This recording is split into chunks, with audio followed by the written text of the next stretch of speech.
sevmeyi en güzel duygulardı.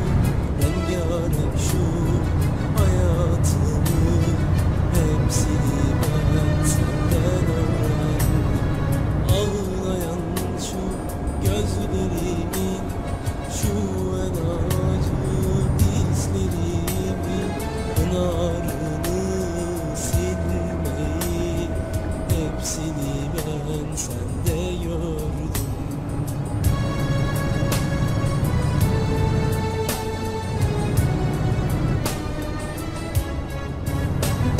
Sen benimsin, hayali gözlüm, şu yarınlar ikimizin. Sensiz olmak asla olmaz, ben senden hiç ayrılamam ki.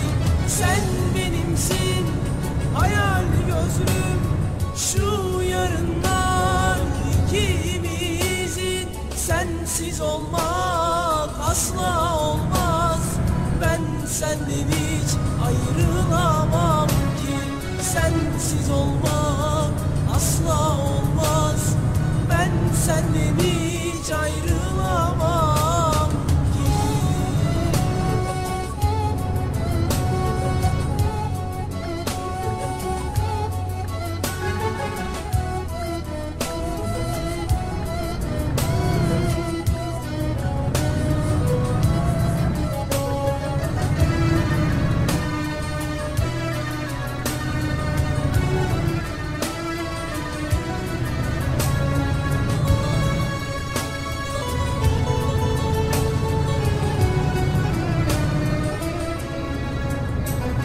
Sevilmeyi, sevmeyi en güzel duygulardı.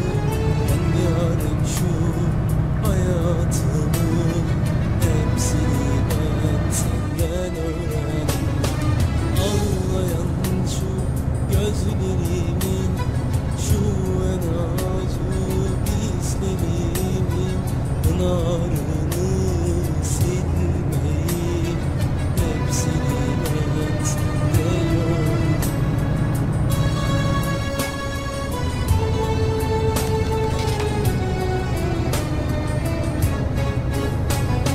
Sen benimsin, hayali gözlüm, şu yarınlar ikimizin. Sensiz olmak asla olmaz, ben senden hiç ayrılamam ki.